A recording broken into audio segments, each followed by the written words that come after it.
Deo Kilambwe est notre invité qui représente les symphonies ici chez nous, là-bas. Une importante production est prévue. Et d'ailleurs, on en parle avec lui. Moi, j'aimerais bien revenir au tout début. Encore une fois, bienvenue. Merci. Alors, Deo Kilambwe, parlez-nous un peu de vous, de votre parcours. Vous êtes beaucoup plus connu de chrétiens catholiques, Exact. évidemment. Un peu votre parcours, hein. On parle de vous, une personne qui touche presque à tous les instruments. Vraiment, c'est trop dire. Je m'appelle Deogracias Kilambwe. Je suis de la famille Kilambwe, le dernier de la famille. Ok. J'ai commencé la musique à 6 ans à la maison. Et Peut-être c'était à 4 ans, mais au Kouiouak, on t'initiait déjà. c'est à travers mes grands frères Ouais. qui ont reçu aussi la musique de notre père, malheureusement que je n'ai pas connu parce qu'il est parti très tôt, Très tôt. je n'avais qu'une Ouais, année. paix à son âme. Oui, alors j'ai connu la musique à travers tous mes grands frères qui m'ont formé, tous. Ils m'ont formé, ils ont fait qu'à ce que je sois, est ce que je suis aujourd'hui. Et voilà, et je suis amoureux du piano. Mhm. Oui, j'ai commencé avec le piano. C'est vrai que maintenant, avec l'âge, avec un peu d'expérience que j'ai eue, je sais faire toucher maintenant aussi aux autres instruments. Voilà, Très bien. donc c'est un peu ça. Mais le piano, c'est vraiment l'instrument C'est mon chéri. instrument chéri, c'est mon instrument préféré. Très bien. Alors parlez-nous en quelques mots de ce groupe qui fait la fierté au Lullaby Symphonie. Comment ça a commencé? C'est à qui l'idée? Et c'est quoi exactement les activités de ce groupe? Les symphonies du Lullaby, ça a commencé comme un jeu, mais c'était parmi mes rêves, et c'était parmi aussi les rêves de ceux avec qui on a commencé. Mhm. Je peux citer ici M. Mdas Massimango, Alain Pelépito, M. Daël Toumboué.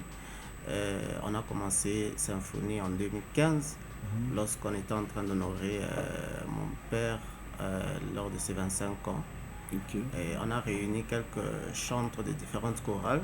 25 ans de disparition. Oui, Il de faut préciser. disparition, bien Ouais, sûr. ouais, ouais. Et on avait demandé la permission d'abord au président de ces chorales-là, parce que on voulait juste faire ça, et puis se séparer.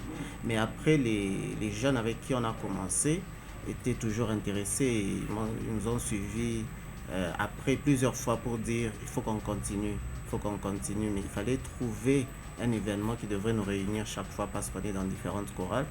Alors on a trouvé la date du 21 juin qui correspond à la fête internationale de la musique.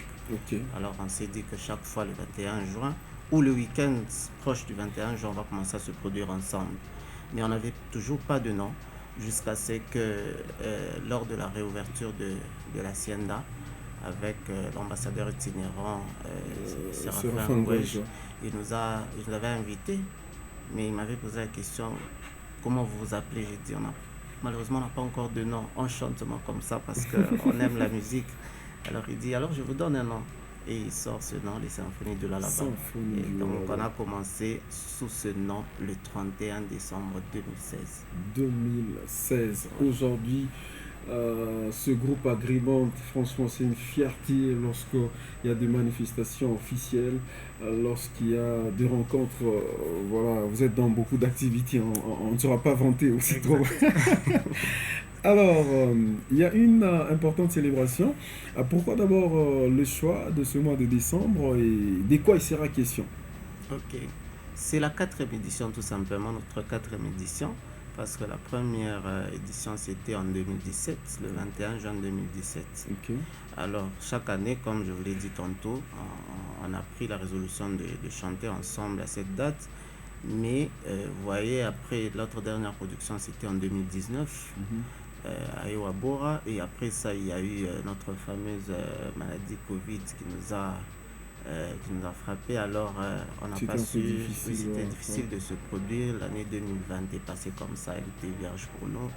Et on s'est dit, non, cette année, on doit, après toutes ces secousses, on doit redonner le sourire à la population, on doit redonner ce sourire d'espoir en revenant sur la Sur scène. la scène. Ouais. Et on a trouvé que c'était bon pour le mois de décembre. C'est une bonne façon aussi de souhaiter un joyeux Noël et bonne année à toute la population du Lullaby. Et c'est comme ça qu'on s'est dit qu'on va se produire ce 12 décembre. Alors, c'est quoi la particularité qu'on va retrouver lors de cette production? On retrouve dans beaucoup d'interprétations, beaucoup de titres interprétés. Est-ce que cette fois on va retrouver la symphonie avec ses propres chansons ou c'est quoi peut-être les coulisses pour ne pas dire surprise qui n'est pas dévoilée? La particularité cette fois-ci, c'est qu'il y aura plusieurs jeunes talents qui vont se produire dans le groupe. Ok. Et ce sont ces jeunes talents justement qui nous permettent d'être un peu dans plusieurs styles que nous faisons. On fait le classique, on fait l'opéra, on fait la comédie musicale, on fait la musique sud-africaine. Mais cette fois-ci, on va aussi mettre l'accent sur notre musique, la musique congolaise. Donc il y aura aussi des interprétations, beaucoup plus aussi sur la musique congolaise. Alors avant de vous libérer, il y a des gens qui se demandent, Symphonie du Lualaba, est-ce un groupe gospel ou profane? Les Symphonies de Lualaba, c'est un groupe culturel tout simplement. On fait la musique chrétienne dans nos chorales, mais là-bas ensemble quand on se retrouve, on est dans la musique culturelle mais éducative. Oui, on met l'accent là-dessus. Très bien. Peut-être un message à lancer avant de vous dire au revoir, un petit message à toutes ces personnes qui nous regardent, qui aimeraient bien participer à cette production. Ok, premièrement, je dis d'abord merci à la radio Télé Mikuba de nous avoir reçus sur ce plateau. Et je dis merci à tous les téléspectateurs qui nous suivent et je les convie à venir à ce grand concert. C'est après-demain, donc c'est juste après-demain. Donc c'est dimanche, 12 décembre. 12 décembre à Manika. Donc tout le monde, papa, maman, les enfants, venez en couple ou en famille, nous sommes là dans la grande salle. Ne venez pas mettre bredouille, apportez un peu quelque chose qu'on ne sait pas citer ici, parce que l'entrée n'est pas gratuite. Alors on ne sait pas parler de ça, au risque d'être... Pour ceux qui n'ont jamais eu le temps de voir les symphonies, n'ont jamais eu le temps d'écouter les symphonies, je vous propose ici un extrait de leur prestation. C'est la quantième édition déjà? La quatrième. La quatrième édition, c'était dans les complexes scolaires Iwabora, les symphonies. Donc là, c'est la troisième. Voilà, c'est la troisième. La quatrième, c'est pour ce 12. On regarde un extrait et merci à vous d'avoir été de nôtres. Merci beaucoup. Merci.